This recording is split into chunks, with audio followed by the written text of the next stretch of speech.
የከበረው ሰላምታችን በያላችሁበት ይድረስ እንደምን አላችሁ ተመልካቾቻችን ዘውትር ሰኞ ምሽት እንዲሁም በድጋሚ ማክሰኞ ጧት ወደ እናንተ የሚደርሰው የሀዲያ ስፖርት መሰናዶ አሁን ጀምሯል። እንደምን አለ ታሪኩ? ሰላም ናሆም። ሰላም ተመልካቾቻችን እንዴት ነህ? አለን እግዚአብሔር ይመስገን። ሳምንቱ እንዴት ነበር? ሳምንቱ መልካም ነበር። አንተ ጋስ? እግዚአብሔር ይመስገን መልካም ሳምንት ነበር። በተለያዩ ስፖርታዊ ጉዳዮች ዛሬ ከተመልካቾቻችን ጋር ቆይታ የምናደርግ ይሆናል።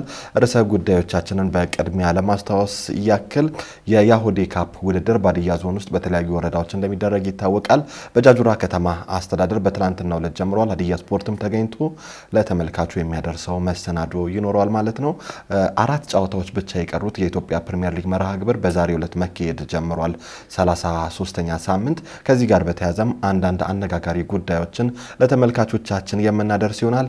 የኢትዮጵያ ከ20 ዓመት በታች ፕሪሚየር ሊግም የማጠቃለያ ውድድር ወደ ግማሽ ፍጻሜ ተሻግሯል። ከዚህ ጋር በተያያዘም ለተመልካቾቻችን የምናደርስ ይሆናል። በመጨረሻም የዛሬ 15 ለተመልካቾቻችን የተወሰኑ ተጫዋቾችን የሀዲያ ሆሳዕና ታዳጊ ቡድንን እያስመለከትን ነበር። በዛሬው ዕለትም የተወሰኑ ተጫዋቾችን ከተመልካቾቻችን ጋር የምናስተዋውቅ ይሆናል። የአብሮነት ቆይታችሁ ከኛ እንዳይለይ የአክብሮት ገብዣችን ነው። ወደ መጀመሪያ ርዕሰ ጉዳያችን እንለፍ።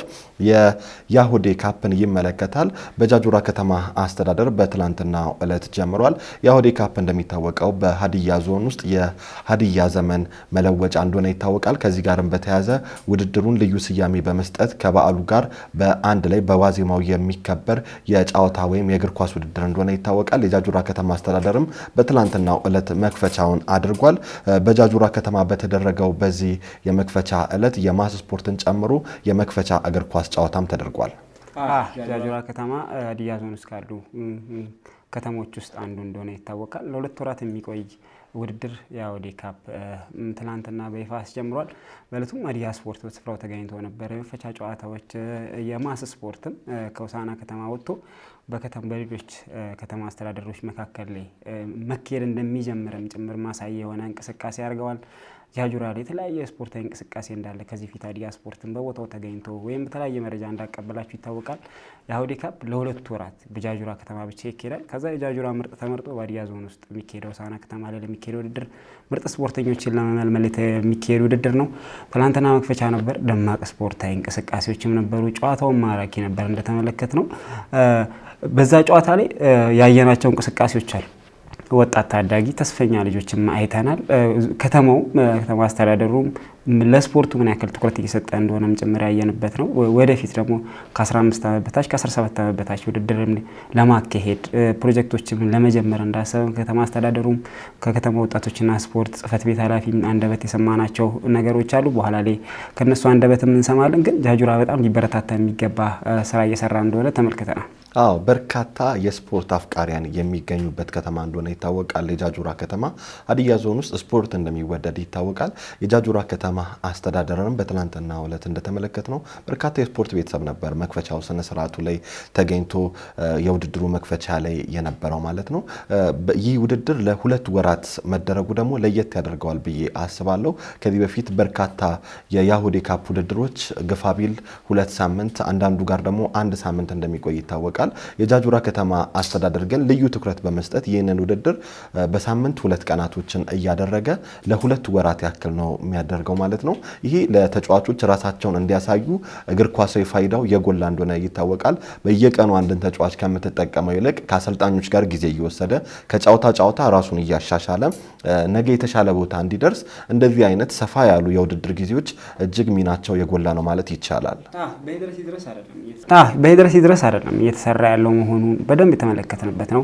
ለምሳሌ ከዚህ ፊት የዞን እንኳን ውድድር ሲካሄድ በሳምንት ወይም ደግሞ በ10 ቀናት ውስጥ እንዲጠናቀቅ ታስቦ መርሃ ግብር እንደሚወጣለት ይታወቃል። ይሄ በ2 ወር ውስጥ በሚቆይ ሰዓት በሳምንት 2 ቀናት ነው ጨዋታው የሚካሄደው። ይሄ ለመልማዮቹም ለተጫዋቾችም በስርዓት አቅማቸውን አውጥተው እንዲያሳዩ መልመላ ውስጥ እንዲገቡ ከዛም ደግሞ አሰልጣኞችም ለመልመላ እንዳይቸገሩ የሚያደርግ አይነት ፕሮጀክት ይመስለኛል። ይሄ በደንብ ትኩረት ተሰጥቶ የተሰራ እንደሆነ የግድ መርሃ ግብሩ በአመት አንዴ ክረምት ላይ ስለሚሄድ የአውዴ ካፕን የሚለውን ውድድር ማካሄድ ብቻ ሳይሆን ጃጁራን የሚወክሉ ልጆች ምርጥ ስፖርተኞች ለመምረጥ በደንብ ሰፊ ጊዜ ተሰጥቷቸው አቅማቸውን አሳይተው ለምሳሌ ምድብ ላይ ዛሬ ጥሩ ያልሆነ ተጫዋች ከ4-5 ቀን በኋላ ጌም ሲያደርግ ራሱን ሪከቨሪ አድርጎ ጊዜ አግኝቶ እንዲመጣ ያግዘዋል። ግን ከ2 ቀን በኋላ በሚያደርግ ሰዓት ከዛሬ ድካም ሳይለቅ ቀጣዩ 2 ቀን ጌም እንዲጫወት የሚገደድበት ሁኔታ እንዳለ ይታወቃል።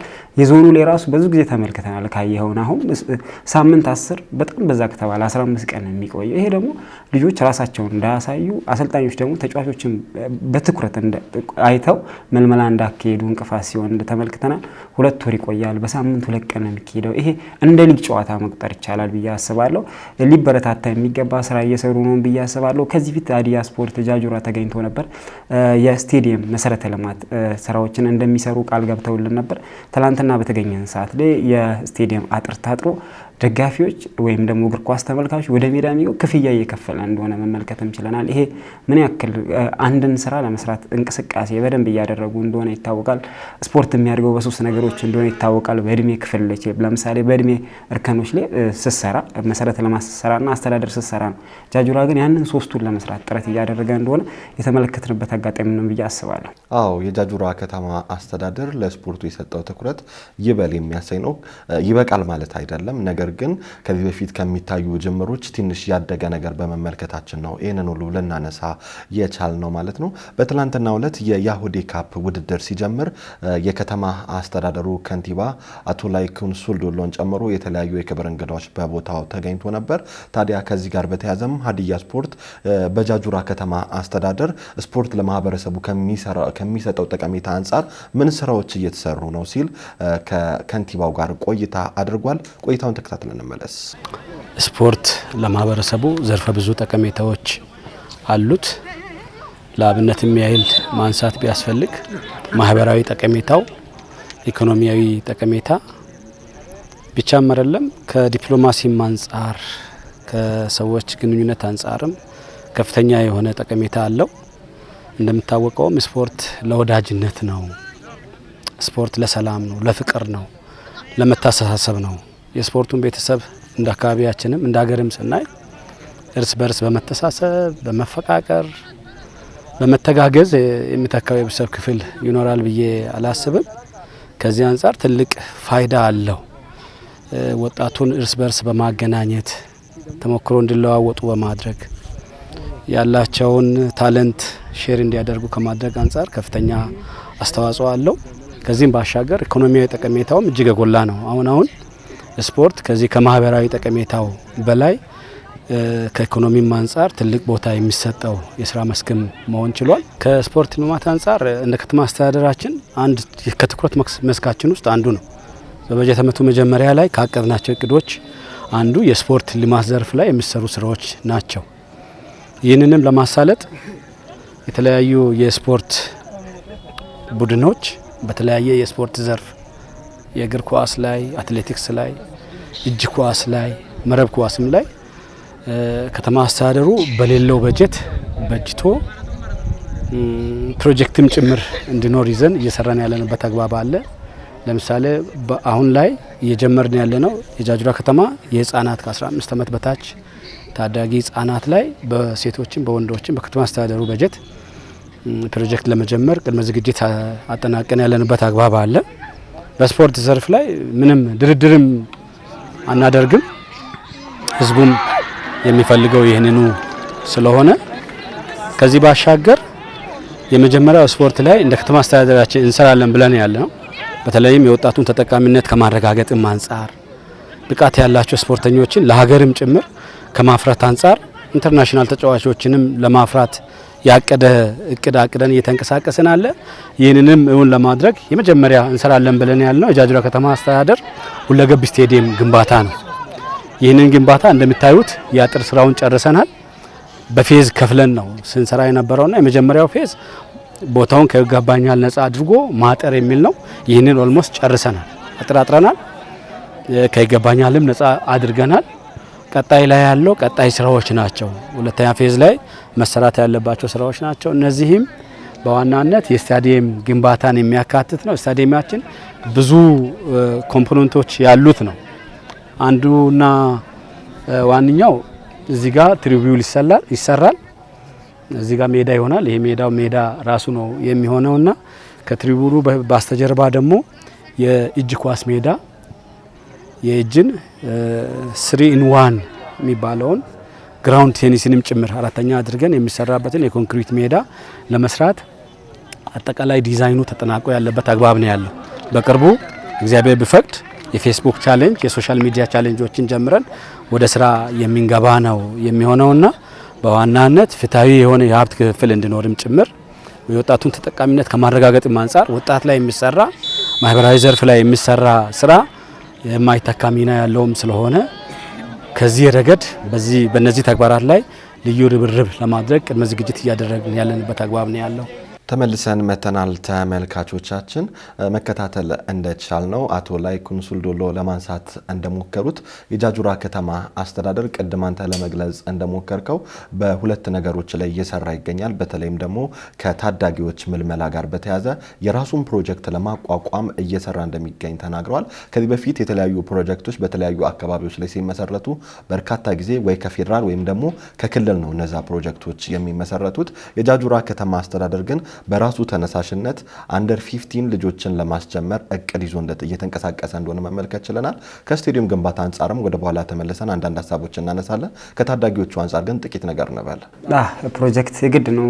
90ዎቹ ላይ የነበረው የኢትዮጵያ ፕሮጀክት ለኢትዮጵያ እግር ኳስ ትንሳኤ የፈጠረ ፕሮጀክት ይመስለኛል። 90ዎቹ 91 እስከ 99 የነበረው ፕሮጀክት ከዛ በኋላ ኢትዮጵያ ብሔራዊ ቡድን ከ31 ዓመት በኋላ ወደ አፍሪካ ዋንጫ ሲያልፍ ደቡብ አፍሪካ በተካሄደው ላይ ከዛ ፕሮጀክት የተገኙ በርካታ ተጫዋቾች እንደነበሩ ይታወሳል። ለምሳሌ አዳነ ግርማና ሽመልስ ከዛ ፕሮጀክት ተገኝተው ኢትዮጵያ ብሔራዊ ቡድን ወክለው ደግሞ በአፍሪካ ዋንጫ ላይ መሳተፍ እንደቻሉ ይታወቃል። ያ ፕሮጀክት ቀስ እያለ እየጠፋ መጣ። አሁን ግን ተራው በየከተማውና ወረዳዎቹ በራሳቸው መንገድ ማስተናገድ ወይም ደግሞ መጀመር እንዳለባቸው የሚያሳይም ይመስለኛል። ይህንን ደግሞ ለመጀመር ሀዲያ ዞን ውስጥ የሚገኘው ጃጁራ ከተማ አስተዳደር እንቅስቃሴዎች እንደጀመረ አጠቃላይ ምልመላም እያካሄደ እንደሆነ ጭምር ከንቲባው ተናግረዋል። በጣም ሊበረታታ የሚገባ ታዳጊ ለመስራት ነገር ሀገር ላይ እንደ መስራት መቆጠር አለበትና ሌሎች ከተሞች ላይም ሆሳና ከተማ አስተዳደርም ጨምሮ መሰራት ያለበት ነገር ነው ብዬ አስባለሁ። አዎ የጃጁራ ከተማ አስተዳደር በራሱ ጥሩ ተነሳሽነት ወስዶ እየሰራ እንደሚገኝ መመልከት ችለናል። ዛሬ ላይ እነዚህ አንደር 15 የተያዙ ልጆች ሀገራቸውን በትልቅ ደረጃ ማስጠረት የሚችሉ ስፖርተኞች እንደሚወጡም እንመለከታለን ብዬ ተስፋ አደርጋለሁ። ዛሬ ላይ የሚዘራ ዘር ነገ ነውና ፍሬው። ከዚህ አንጻር ታዳጊዎች ላይ መስራት የሚለውን የጃጁራ ከተማ አስተዳደር የወሰደው እርምጃ ትልቅ ነው ማለት ይቻላል። ሜዳው ላይም ነበሩ እነዛ ልጆች በተለይ በርካታ ልጆች ወይም ህፃናት ማለት ይቻላል አንደር 15 ላይ የሚገኙ ሴት ተጫዋቾችን መመልከት ችለን ነበር። ውድድሩ መክፈቻው ስነ ስርዓት ላይ ማለት ነው። የጃጁራ ከተማ አስተዳደር ነገ ላይ ትልቅ ቦታ የሚደርሱ ተጫዋቾችን ማፍራት እንደጀመረ ማሳያ ነው ብዬ አስባለሁ። ነገር ግን እንደዚህ አይነት ፕሮጀክቶች ጊዜያዊ ተነሳሽነት ሳይሆን በቀጣይነት ከከተማው አስተዳደር አለፍ ሲልም ከዞንም ድጋፍ ያስፈልገዋል የሚል የሀዲያ ስፖርት መልእክቱ ነው። በቀጣይነት ደግሞ የጃጁራ ከተማ አስተዳደር እየሰራ የሚገኘው ስቴዲየሙን ነው። የስቴዲየም ግንባታ ቀደም አንተ ለማንሳት ሞክራል። አምና በዚህ ሰዓት አካባቢ ነበር ወደ ጃጁራ ከተማ ያመራ ነው። በጃጁራ ከተማ ባመራን ሰዓት ላይ ባዶ ሜዳ ነበር። ከይገባኛል ነፃ በማድረግ ያንን ሜዳ አሁን ታጥሮ ነው የሚገኘው። በቀጣይነት ደግሞ ከእግር ኳስ ሜዳ ባለፈ የጃጁራ ከተማ አስተዳደር ሲጠራ አንድ የሚጠራ የስፖርት አይነት አለ፣ የእጅ ኳስ። ከእጅ ኳስ ባለፈ የሜዳ ቴኒስና የባስኬትቦል ሜዳዎችን ለመስራት ከተማ አስተዳደሩ አቅዶ እየተንቀሳቀሰ እንደሚገኝ አቶ ላይኩን ነግረውናል። ውድድሩ የያሆዴ ካፕ እንደሆነ ይታወቃልና የመክፈቻ ስነ ስርዓቱ ያሆዴ ካፕ በጃጁራ ቀደም ለመጥቀስ እየሞከርን ነበር። ለሁለት ወራት ያህል ወይም ለ57 ቀናት ያክል ነው የሚቆየው። እስከ ሐምሌ 20 ነው ውድድሩ የሚደረገው። ውድድሩ ላይ ምን ያህል ክለብ ቡድኖች ይሳተፋሉ? በተጨማሪስ ውድድሮቹ እንዴት ነው የሚደረጉት? በአጠቃላይ አላማውስ ምንድነው የሚለውን ከከተማው ወጣቶችና ስፖርት ጽሕፈት ቤት ኃላፊ እንዲሁም ደግሞ ከከተማው ከንቲባ ጋር ቆይታ አድርገናል። ቆይታውን ተከታትለን እንመለስ። እዚህ ውድድር አላማው ትልቁና መሰረታዊ ነገር እኛ ምናልባት ከዚህ በፊትም በየአመቱ የያሆዴ ካፕ ውድድር የክረምት እግር ኳስ ውድድር ይካሄዳል። እኛ እንደ ዘንድሮ ግን በጊዜ ነው የጀመርነው። ካሉት መዋቅሮች ቀደም ብለን የጀመርንበት ምክንያት አለ። ትልቁና መሰረታዊ አላማው ሀዲያ ዞን ላይ በ20 መዋቅር ላይ 2018 የአውዴን ካፕ ምክንያት በማድረግ የሚዘጋጅ ውድድር አለ ፊት ለፊት። ስለዚህ እኛ ምንድነው ቅድመ ዝግጅት ማድረግ መቻል ስላለብን እንደ ከተማ አስተዳደር ጽህፈት ቤትም ወጣቶችና ጽህፈት ቤትም እንደ ከተማ አስተዳደር ያው ካንቲባ የስፖርት ምክር ቤት ሰብሳቢ ነው ከሚመለከታቸው ባለድርሻ አካላት ጋር ሆነን ይህን ውድድር ለማስጀመር ችለናል። ዋና ለመጀመር ወይም ለማስጀመር የፈለግንበት ምክንያት ዋናው ዓላማ ቡድኖች በስድስቱ መዋቅር ላይ ወደ ሰሜንና ደቡብ መዋቅር አለ። በሁለቱም መዋቅር ላይ በሰሜንና በደቡብ 14 ቲሞች ይኖራሉ። 14ቱ ቲሞች እያንዳንዱ ቡድን 30 ተጫዋቾችን ያስመዘገበ ነው። ስለዚህ 30 ተጫዋች በተከታታይ እስከ ሐምሌ 20 ድረስ ውድድሩ ይካሄዳል። ስለዚህ ውድድሩ የሚካሄድበት በየሳምንቱ ሁለት ጨዋታዎች ይኖራሉ። ሐሙስና እሁድ ውድድሮች ይካሄዳል ማለት ነው። ስለዚህ በአንድ ቲም ላይ 30 ካለ በ14ቱ ቲም ላይ ወደ 420 ስፖርተኞች እንዲሳተፍ የወጣቶችን ተሳታፊና ተጠቃሚ እንዲሆኑም ጭምር። ስለዚህ የዚህ ዋና ዓላማ ከነዚህ ወጣቶች አገርን የሚወክሉ ሀዲያን የሚወክሉ ጃጅራ ከተማ አስተዳደርን የሚወክሉ እነዚህ ስፖርተኞች ነገ አንደኛ ለሀዲያ ይጠቅማል፣ ለክልል ይጠቅማል፣ ለራሳቸውም ይጠቅማሉ። ስለዚህ ከዚህ አንጻር ስፖርተኞች እስከ መጨረሻ ፍጻሜ ድረስ ለእያንዳንዱ ቡድን ሞቲቬሽን ወይ ማነቃቂያ ሽልማቶችን እናዘጋጃለን። ለምሳሌ ሜዳሊያዎችን እናዘጋጃለን። ሜዳሊያ አንደኛ የወጣ ወርቅ ይበላል፣ ሁለተኛ ብር፣ ሶስተኛ ናስ፣ በተጨማሪ ዋንጫ የጸባይ ዋንጫና አንደኛ ለወጣ ዋና ዋንጫ ይሰጣል። ስለዚህ ስፖርተኞች በዚህ ኮምፒቲሽን ውስጥ ገብቶ ተፎካካሪ እንዲሆኑና ተጠቃሚ እንዲሆኑ ከማድረግ አንግል አንዱ ትልቁና መሰረታዊ ዓላማ ነው። ሌላው ደግሞ ከ14ቱ ቲም የሚመለመሉ ተጫዋቾች ቀጣይ የጃጅራ ከተማ አስተዳደርን ከ20 መዋቅሮች ውስጥ ተወዳድሮ ለተሳትፎ ብቻ ሳይሆን ውጤት ለማምጣት ውጤት ሲባል ሜዳሊያ ውስጥ መግባት ብቻ ሳይሆን ወርቅ ለማምጣትና የዋንጫ ባለቤት እስከሚሆን ድረስ አቅማችን አሟጥን በተቻለን አቅም በጉልበትም በገንዘብም በተለያዩ ማቴሪያሎችን ሰፖርት እያደረግን እንሰራለን ብለን በጣም ዓላማውን ቀርጸን የወጣንበት ትልቁ መሰረታዊ ነው። ሌላ ደግሞ ዳኞችን ፒክ አድርገናል። ዳኞች ይሳተፋሉ። ሌላ ቴክኒክ ባለሙያዎች አሉ፣ ስፖርተኞችን ፒክ የሚያደርጉ የሚመለምሉ።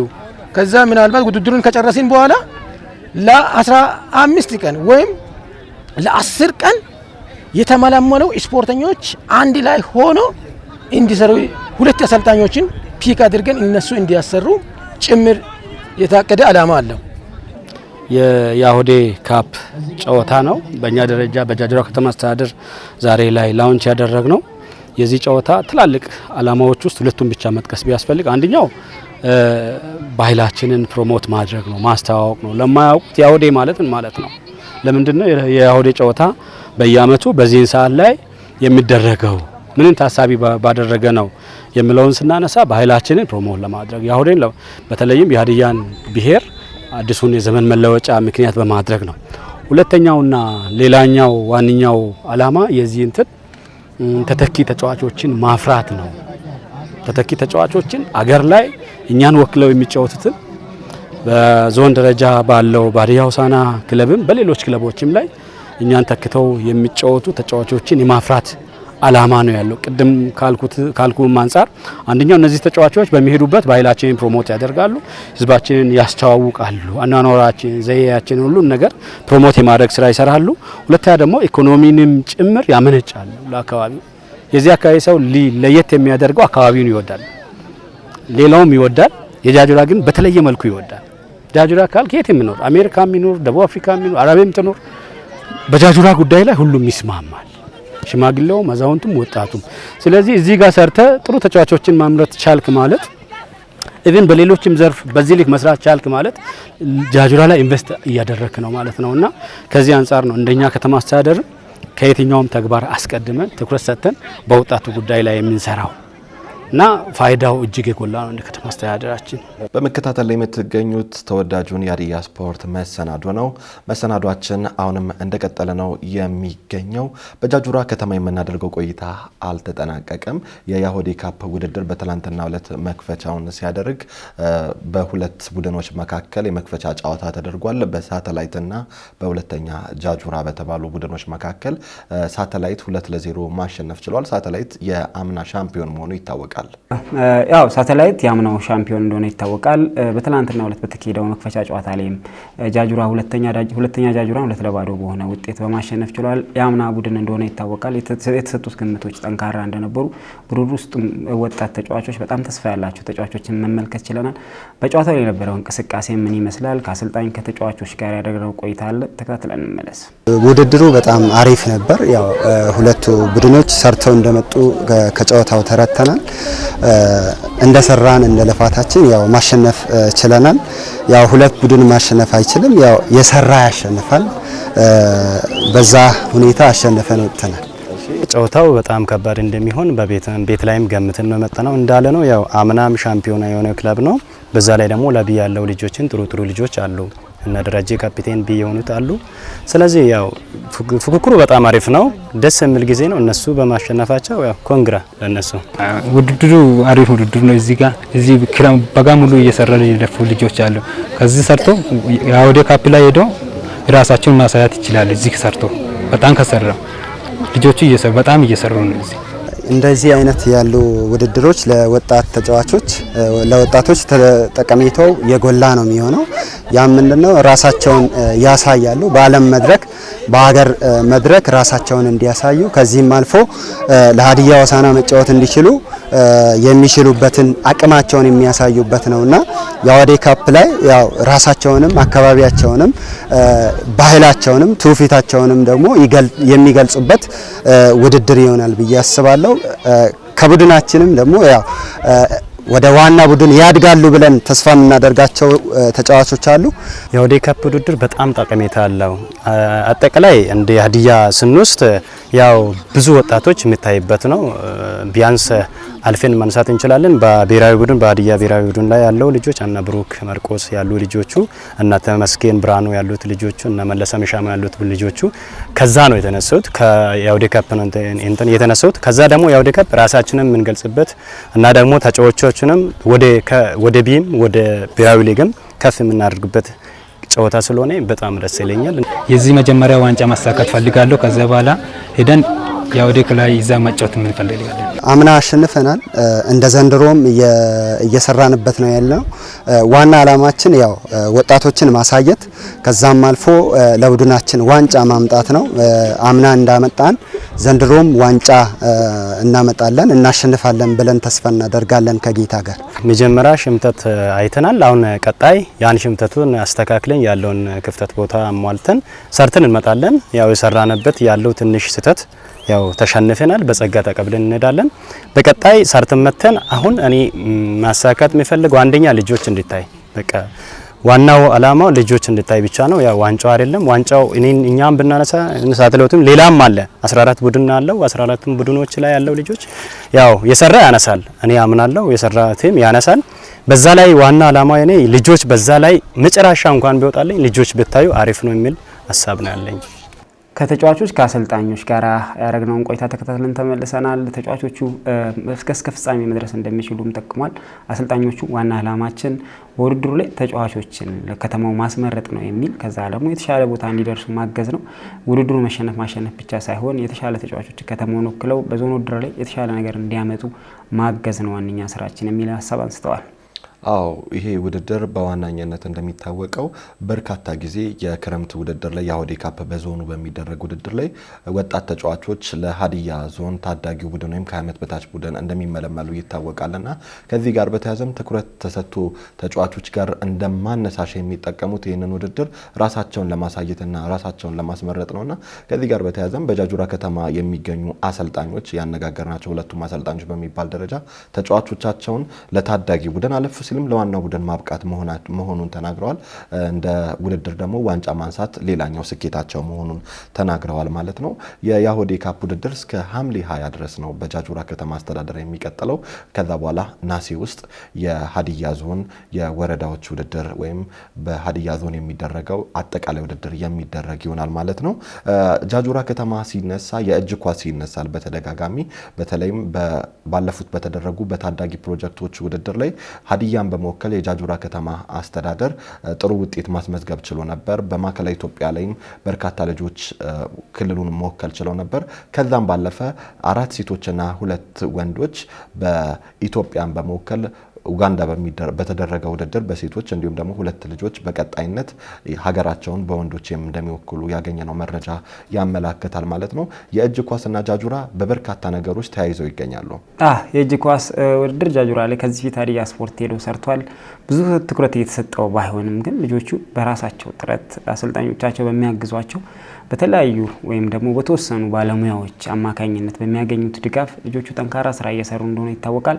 ማዕከላዊ ኢትዮጵያ ክልልን ወክለው ወላይታ ሶዶ ላይ በተካሄደው መላ ኢትዮጵያ ውድድር ላይ የውድድሩ ሻምፒዮን ነበሩ በሴት ማዕከላዊ ኢትዮጵያ። በወንዶች ደግሞ 3ኛ ደረጃ በማጠቃለል ማጠናቀቃቸው ይታወሳል። ከዛ ውድድር ላይ 4 ሴት ስፖርተኞች ከማዕከላዊ ኢትዮጵያ ሲመረጡ 4ቱም ከጃጁራ ከተማ አስተዳደር እንደተመረጡ ይታወቃል። 2 ወንድ ልጆች ደግሞ ከክልሉ ወይም ደግሞ ጃጁራን ወክለው ከሄዱ ልጆች ተመርጠዋል። በአጠቃላይ ጃጁራ ከተማ 6 ስፖርተኞችን በዚህ ዘርፍ አስመርጦ ነበር። ወደ 4 የሚጠጉ ሴት ስፖርተኞች ዩጋንዳ በተካሄደው ውድድር ላይ ተሳትፎ ነበር። ኢትዮጵያ ብሔራዊ ቡድን ወክለው 9 ሀገራት በተሳተፉበት ውድድር ላይ 4 ልጆች ከጃጁራ ከተማ አስተዳደር ሄደው ነበር።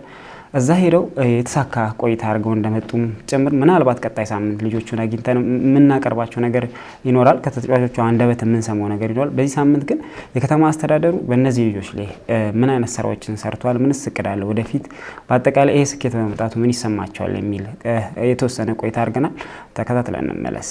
ጃጁራ ፖቴንሻል ኤሪያ ነው። ዞኑም ጭምር ጃጁራ ላይ አተኩሮ ቢሰራ ከዚህ ከስፖርት ልማት አንጻር ብዙ ተጠቃሚ ይሆናል የሚል እምነት አለኝ።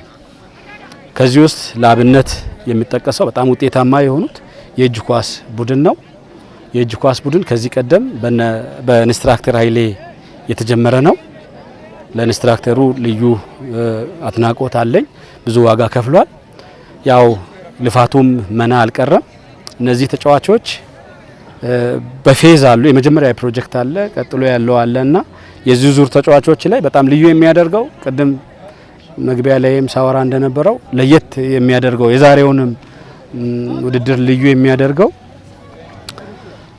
ድል እያጣጣምን ባለንበት ወቅት ላይ የሚደረግ ውድድር መሆኑ ነው እና ከዚህ አንጻር በሀገር ደረጃ ከጃጁራ ብቻ ማዕከላዊ ኢትዮጵያን በመወከል 6 ተጫዋች 4 ሴትና 2 ወንድ ተመርጦ ዩጋንዳ ውድድር ግማሹ አድርጎ መጥቷል። ሴቶች ተመልሰዋል። ወንዶች ደግሞ ቀጣይ ላይ የሚያደርጉ ወቅት ላይ ነው የምንገኘውና ይሄ ከተማችንን በስፖርት ዘርፍ ያለው መነቃቃት በእጅጉ የጨመረ ለካስ ስፖርት ቫልዩ አለው፣ ልፋታችን ተከፍሏል የሚል ነገር በወላጅም በወጣቱም ላይ በሌሎች ዘርፎችም ላይ የጫረ ስለሆነ ትልቅ ነገር ነው ያለውና ይሄ ኢትዮጵያን የመወከል ነገር ኢትዮጵያን ነው የወከል ነው። እኛ ዞንን አይደለም ሀዲያ ዞንን አይደለም ማዕከላዊ ኢትዮጵያን ብቻም አይደለም ኢትዮጵያን ወክለን ነው እና እዛ ደረጃ ላይ ተጫዋቾቻችን የደረሱትና እጅግ ደስ ብሎናል። ይህ መነቃቃት ለሌሎችም ተሞክሮ እንዲሆን በእግር ኳሱም በመረብ ኳሱም በአትሌቲክሱም ላይ በዚህ ልክ መምጣት እንዳለብን የሚያሳይ ነው። ጠንክረን መስራት እንዳለብን የሚያሳይ ነው። የተገኘ ውጤት ቀጣይ ላይ በደንብ እንድንበረታ የሚያደርግ ተጨማሪ ኃላፊነት የሚሰጠን እንደሆነ እንገነዘባለን። በእኛ ስፖርተኞችን ወጣ ሲጫወቱ ወጣ ወደ ሌላ አገር ሲሄዱ በጣም ይቀናለሁ። ከሌላ አካባቢ፣ ከሌላ ዞን፣ ከሌላ ክልል ወደ ውጭ ሀገር በሚሄዱበት ጊዜ በጣም መንፈሳዊ ቅናት አለም፣ ስጋዊ ቅናትም አለ። ስለዚህ ከዚህ አንግል የጃጁራ ከተማ አስተዳደርን ወክሎ ከጃጁራ 6 ልጆች ኡጋንዳ ማለት ለኔ ትልቅ ግብአት ነው፣ ግንባታም ነው። ከዚህ አንግል እኔ በጣም ደስ ብሎኛል። ስለዚህ ምናልባት እነሱ እዛ መስመር እንዲገቡ ወይ እንዲሳተፉ እኛም መጀመሪያ መስዋዕትነት የከፈልንባቸው በርካታ ነገሮች አሉ። ባለፈው ቀጣይ ይሄን እድል እንዲያገኙ ከኛ ከተማ አስተዳደር ባጀት ተመድቦ ሀዲያን ወክሎ እንዲጫወቱ በክልል ደረጃ ከጃጁራ ከተማ አስተዳደር ባጀት 179 ሺህ ለወንድም ለሴትም ተመድቦ የተሳተፉበት ሂደቶች በጣም ደስ የሚል ነው። ስለዚህ እነሱም ደግሞ ባጀትን ተጠቅሞ ደግሞ ውጤታማ የአገራችንም ስም የከተማችንም ስም የሀዲያን ስም በጣም አስጠርተዋል። እኛም ደስ ብሎናል። ስፖርቱ ላይ ሁሉም መስራት አለበት። ሁሉም ባለድርሻ አካላት በስፖርት ዘርፍ ላይ መስራት አለባቸው። በከተማ ልማቱም ላይ ሁሉም አስተዋጽኦ ማበርከት መቻል አለበት። የሚሰሩ ስራዎች በዋናነት ወጣቱን ማዕከል ያደረጉ ናቸው። ያው ብልጽግናም ይሁን ሊሆን የሚችለው ቀጣይነትም የሚኖረው ሰስቴናብል ሊሆን የሚችለው ወጣቱ ሲሳተፍ ነውና ሁሉም የህብረተሰብ ክፍል ሲሳተፍ ነውና ሁሉም በልማታችን ላይ በከተማ አስተዳደሩ በምንሰራቸው ስራዎች ላይ የስቴዲየም ግንባታ ልንጀምር ነው ብያለሁ። ሌሎች የወጣት ማዘውተሪያ ስፍራዎች፣ የህዝብ ላይብሬሪ እና የመሳሰሉትን ልንጀምር እቅድ ላይ ያለንበት አግባብ አለ። ሁሉም ከጎናችን እንዲሆን ጥሬን አስተላልፋለሁ።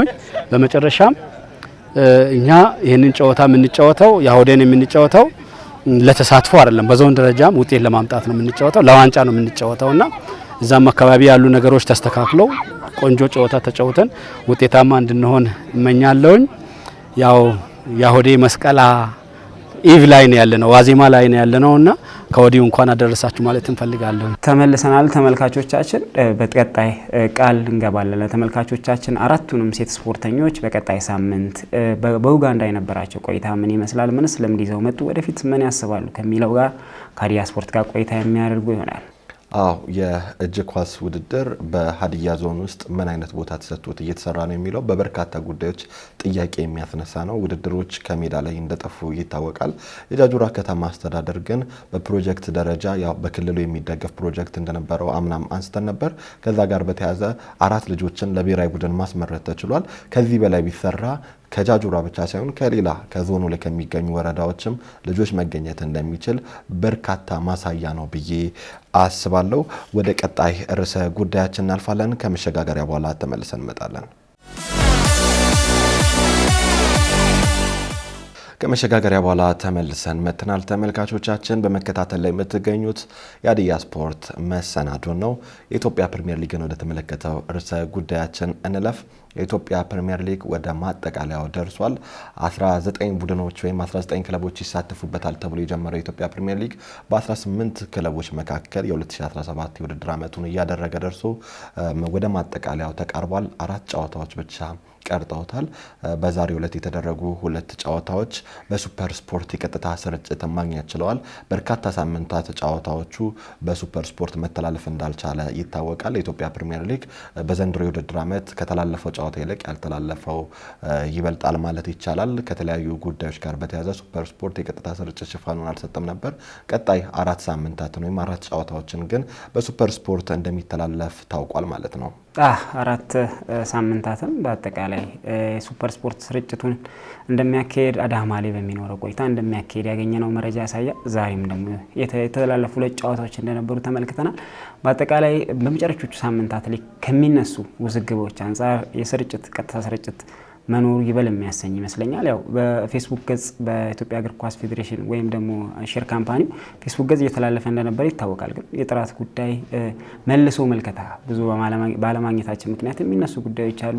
ኢትዮጵያ ውስጥ ለረጅም ዓመታት እንግዲህ የመጨረሻዎች የሊግ የመጨረሻዎቹ ሳምንታት ላይ የሚነሱ ችግሮች አሉ።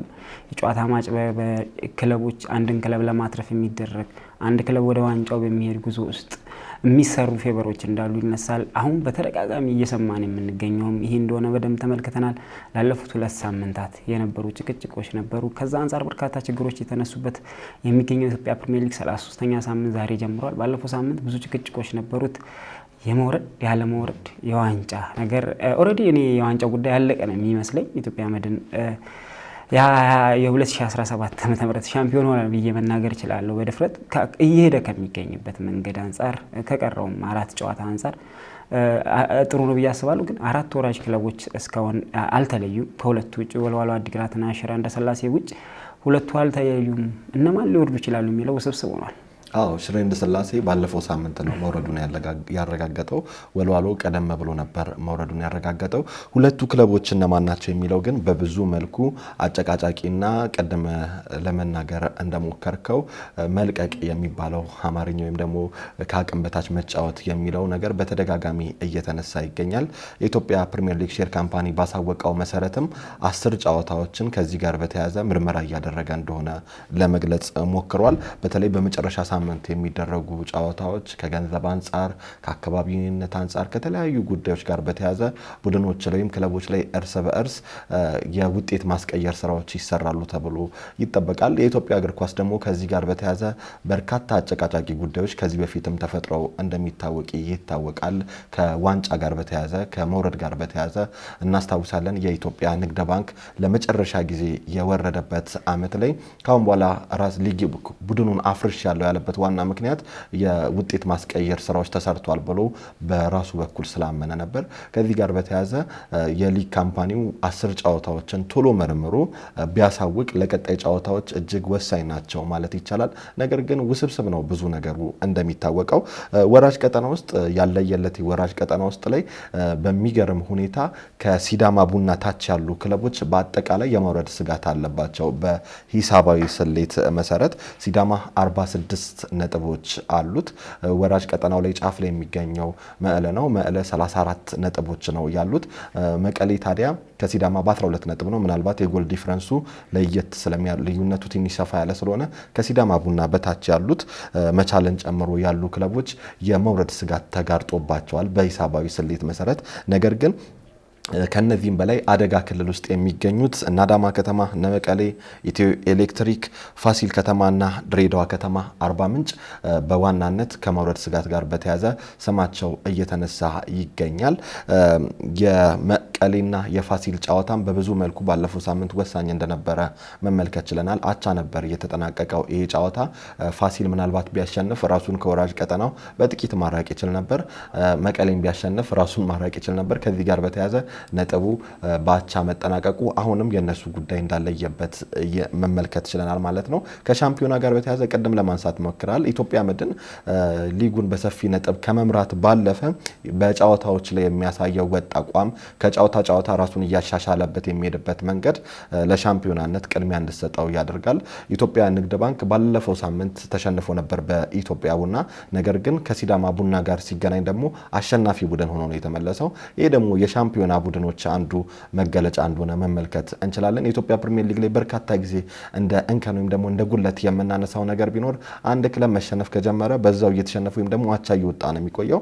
ኢትዮጵያ መድን ግን ከዛ በተለየ መልኩ ተሸንፎ በማግስቱ ሌላ ጨዋታ ሲያደርግ ወደ አሸናፊነት ሲመለስ እንመለከተዋለንና ከዚህ አንጻር ከነጥብ ልዩነቱ ባለፈ ኢትዮጵያ መድን በ2017 የሻምፒዮናነት ግስጋሴ ላይ የሚያደርገው ነገር ለስኬት የተቃረበ ነው ማለት ይቻላል።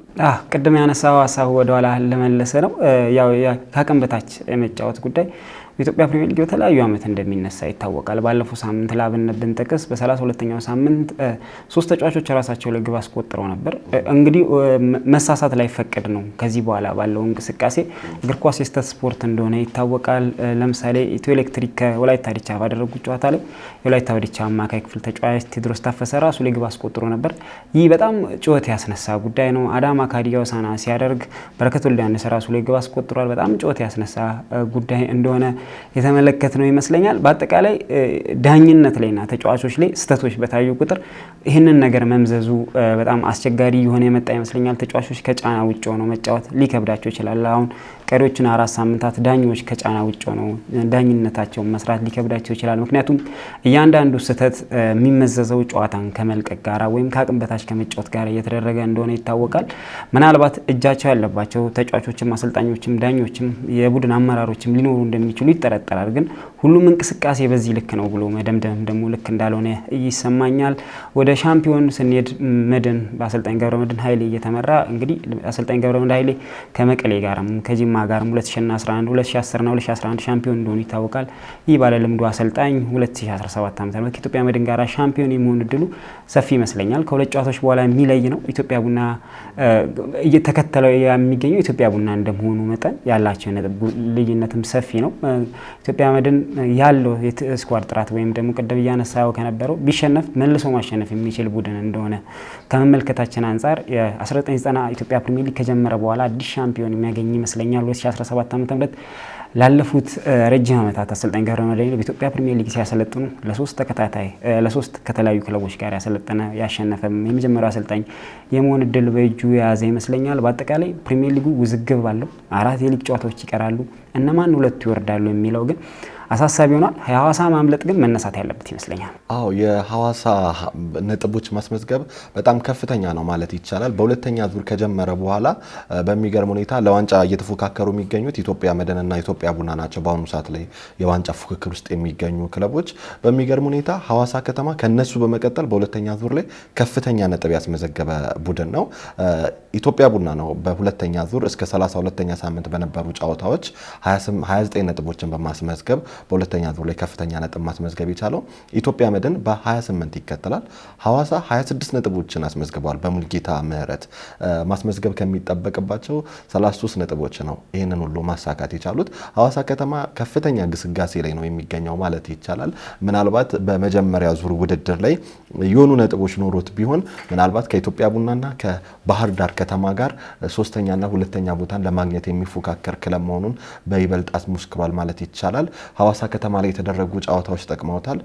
አዳማ ከተማ ላይ መጥተው የተደረጉ ሁለት ጨዋታዎች ላይም ነጥቦችን ማሳካት ችሏል። ሐዋሳ ከተማ አሁን ከወራጅ ቀጠናው ጋር ስሙ እየተያዘ አይገኝም። ነገር ግን ሙሉ ለሙሉ ከሂሳባዊ ስሌት ነፃ ነው ማለት አይቻልም።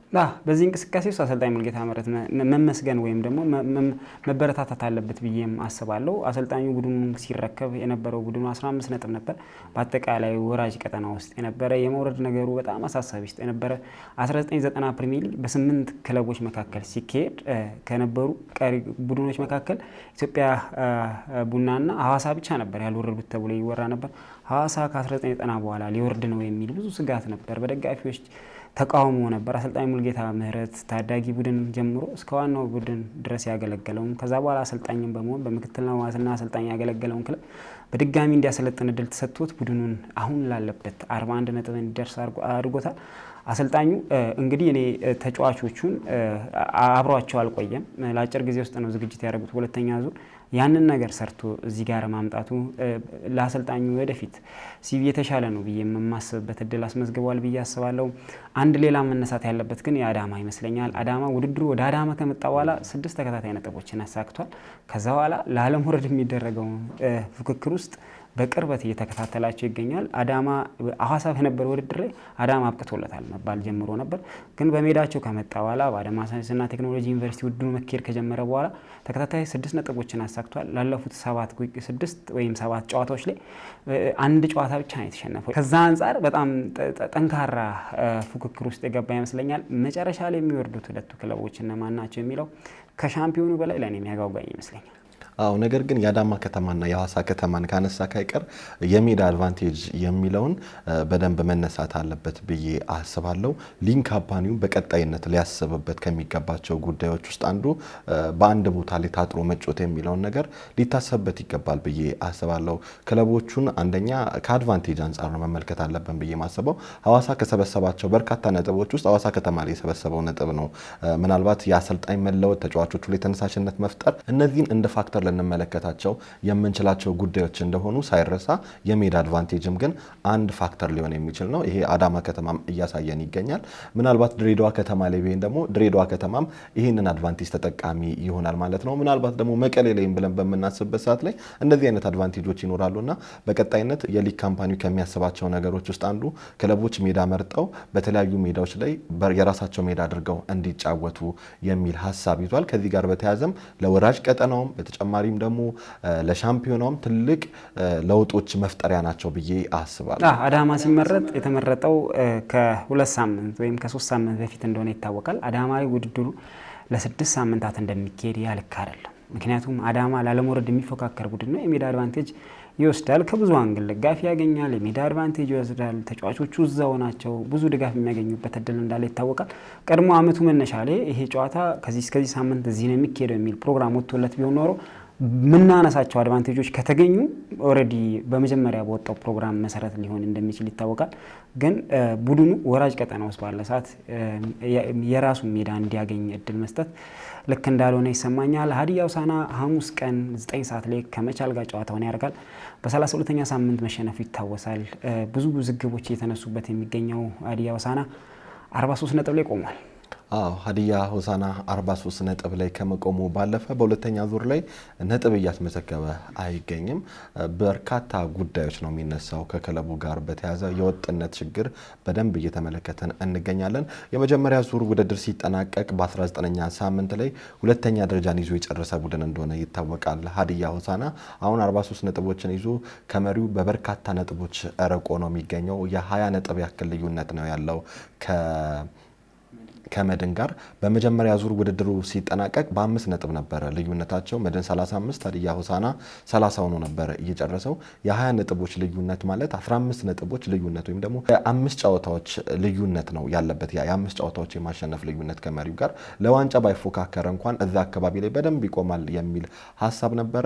በተቃራኒው ግን ሀዲያ ሆሳዕና በሁለተኛ ዙር በበርካታ ጉዳዮች ከፋይናንስ ጋር በተያያዘ የተጫዋቾች ወጥ አቋም ከመታየት ሜዳ ላይ ካለ ታክቲክ አንጻር ነጥብ ከማያስመዘግቡ ቡድኖች ምናልባት ለወራጅ ቀጠናው ስጋት በመጀመሪያው ዙር አለመኖሩ እንጂ ምናልባት ከወራጅ ቀጠናው ጋር ስሙ የሚያዝ ቡድን ሊሆን ይችል ነበር። ሁለተኛ ዙር ላይ በመጀመሪያ ዙር ቅድም እንዳነሳው 30 ነጥቦችን የሰበሰበ በጣም ጥሩ ነጥብ ማግኘት የቻለበትም የመጀመሪያ ዙር አጠናቆ ነበር። በሁለተኛ ዙር ከተጀመረ በኋላ ማግኘት የቻለው 13 ነጥብ ነው። አጠቃላይ 43 ነጥብ ላይ እንደመቀመጡ ቡድኑ ላይ የተጫዋቾች መነሳሳት እየታጣ እንደሆነ አሰልጣኝ ግርማ ታደሰ ወይም መንቾ ከ32ኛ ሳምንት ከአዳማ ሽንፈት በኋላ ተናግረዋል። ይህ የመጣው ተጫዋቾች ላይ በማይከፈሉ ውዝፍ ደሞዞች ምክንያት እንደሆነ ተጫዋቾቹ በተደጋጋሚ ጥያቄ እያቀረቡ ያ ምላሽ እንዳላገኘላቸው እየሰማ እንገኛለን።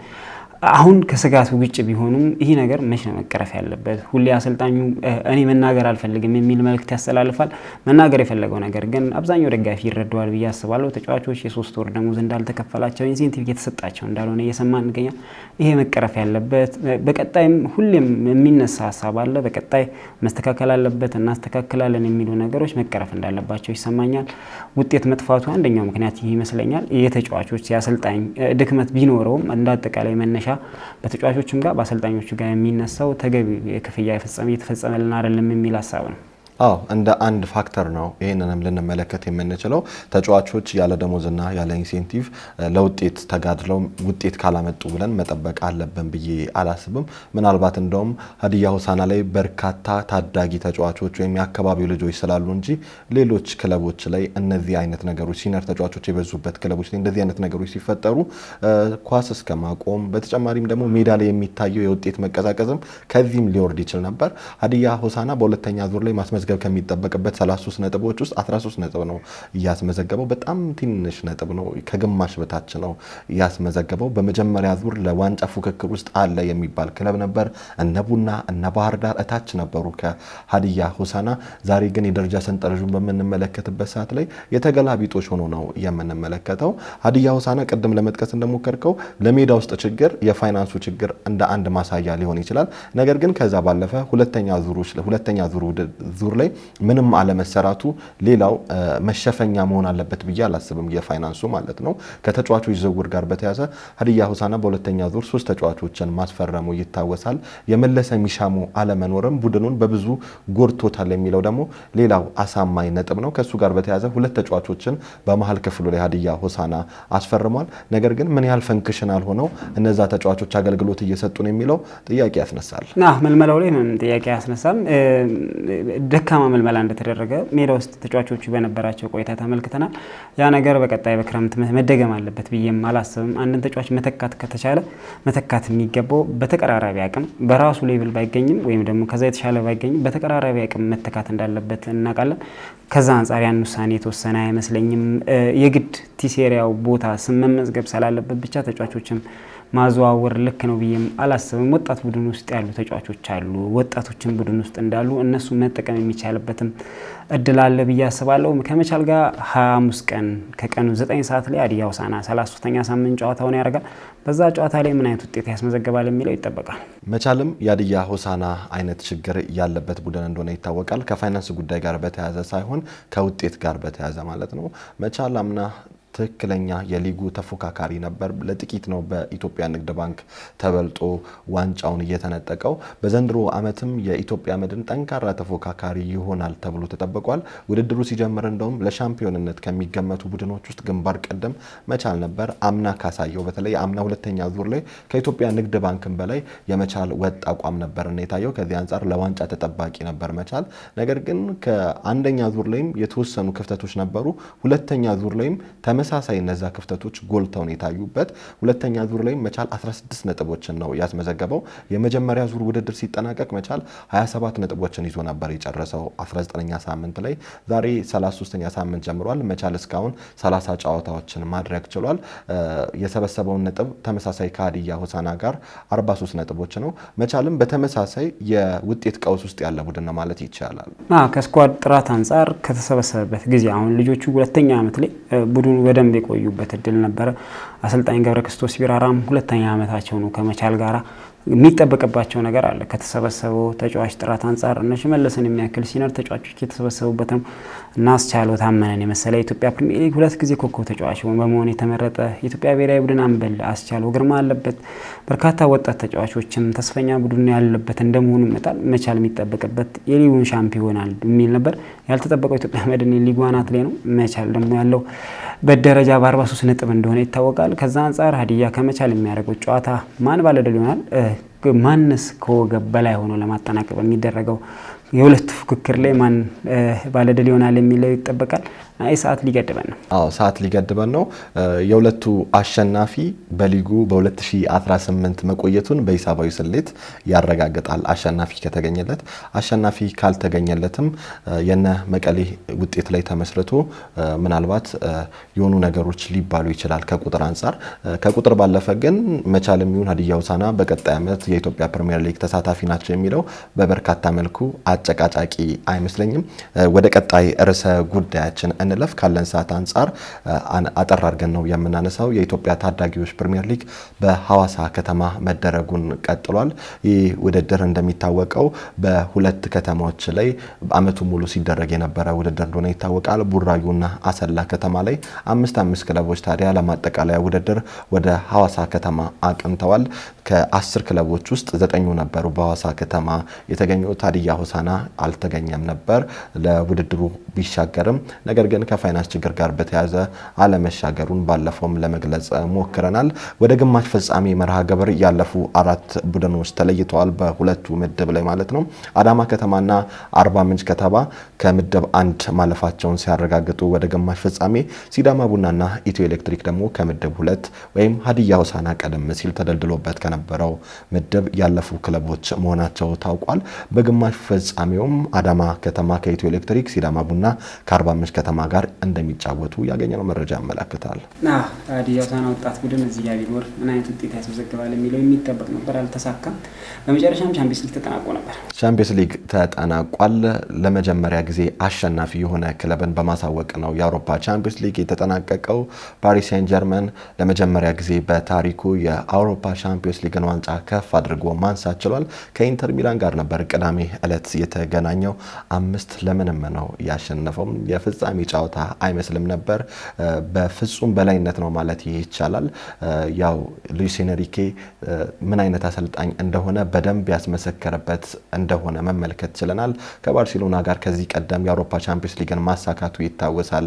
ሉዊስ ኤንሪኬ ከፓሪስ ሴን ጀርመን ጋር ደግሞ ይህንን ዋንጫ ከፍ ማድረግ ችሏል። 2025 ሻምፒዮን ፒኤስጂ መሆን ችሏል። ፒኤስጂ 55 ዓመት ነው ከምስረታው ጀምሮ። አሰልጣኝ ሉዊስ ኤንሪኬም 55 ዓመታቸው ነው።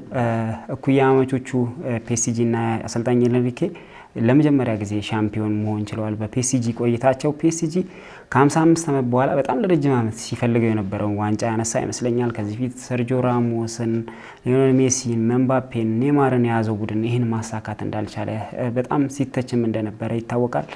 በወጣቶች የሰበሰበው ፒኤስጂ ግን በዚህ ዓመት ሻምፒዮን መሆን ችሏል። ለመጀመሪያ ጊዜም ነው በአውሮፓ ቻምፒየንስ ሊግ ታሪክ 5-2 ያለቀ ጨዋታ መሆን የቻለው። ይህ ጨዋታ ለምምድ ነው ወይስ የወዳጅነት ነው እስከመባል የደረሰበት ነበር። ኢንተር በተጠበቀው መንገድ አይደለም። እነ ባርሳን ጥሎ የመጣ ኢንተር አይመስልም ነበር። ፍርክስክሱ የወጣ ቡድን መመልከት ችለናል። የመጀመሪያ አጋማሽ ላይ ነው ጨዋታው የተጠናቀቀው። ፒኤስጂ በጣም በተሻለ መንገድ የዚህን ዓመት ሻምፒዮን መሆን የቻለ ይመስለኛል። የመጣበት መንገድ ትልቁን ሊቨርፑልን በዚህ ዓመት በጣም ጠንካራ የነበረው ሊቨርፑልን ጥሎ ነበር። አስገራሚ የነበረውን አርሰናልን ጥሎ በቪላ ቢፈተንም ከቪላ ጋርም የነበረው ትግል ይታወቃል። ያን ሁሉ አልፎ የመጣው ፒኤስጂ የ2025 የአውሮፓ ቻምፒየንስ ሊግ ሻምፒዮን መሆን ችሎ ነበረ። 26ስ ይህን ክብር ይደግመዋል የሚጠበቅ ይሆናል። ቅድም ለመጥቀስ ሞክራል። ኢንተር ሚላንና ፒኤስጂ የሚያደርጉት ጨዋታ በበርካታ ነገሮች ተጠባቂ ነበር። ፉክክርም ይኖራል ተብሎ ነበር የተጠበቀው። ኢንተር ሚላን ቀላል ግምት የሚሰጠው ቡድን አይደለም። የጀርመን ቡንደስሊጋውን ሻምፒዮን ባየር ሙኒክንና የስፔን ላሊጋውን ሻምፒዮን ባርሴሎናን በመጣል ነውና ለፍጻሜ ክብር የበቃው። ከዚህ አንጻር ከፒኤስጂ ጋር የሚያደርጉት ትንቅንቅ በዚህ መልኩ ይጠናቀቃል ብሎ ማንም የጠበቀ የስፖርት ተንታኝም የስፖርት ቤተሰብም አልነበረም። ነገር ግን የሉዊስ ኤንሪኬ የጨዋታ መንገድ ፒኤስጂን ባለድል ሊያደርግ ችሏል። ቅድም ለመጥቀስ እንደሞከርከው 2026ስ ማን ሻምፒዮን ይሆናል የሚለው አጓጊ ነው። እንደ ዘንድሮ በድራማዊ ክስተት የታጀበ ያው ቻምፒየንስ ሊግ በርካታ ጊዜ ተወዳጅ የስፖርት መድረክ ወይም ደግሞ የዋንጫ ፉክክር የሚያደርገውም ያልተጠበቁ ነገሮች የሚታይበትም ውድድር ስለሆነ ነው። ከዚህ አንጻር ቀጣይ ዓመትስ ማን ነው የሚለው ያጓጓል። ከዛ በላይ ደግሞ ባላንዶርንስ ማን ነው የ2025ን የሚያነሳው የሚለው በበርካታ ጉዳዮች ተጠባቂ ነው የሚሆነው። ከፒኤስጂ ወይስ ከባርሳ፣ ያማል ወይስ ዴምቤሌ የሚለው በበርካታ የስፖርት ቤተሰቦች ላይ እያጨቃጨቀ ይገኛል። ተመልሰን መተናል ተመልካቾቻችን። ዘውትር ሰኞ ምሽት እንዲሁም በድጋሚ ማክሰኞ ጠዋት ወደ እናንተ የሚደርሰው የሀዲያ ስፖርት መሰናዶ የሳምንቱ ይህንን ይመስል ነበር።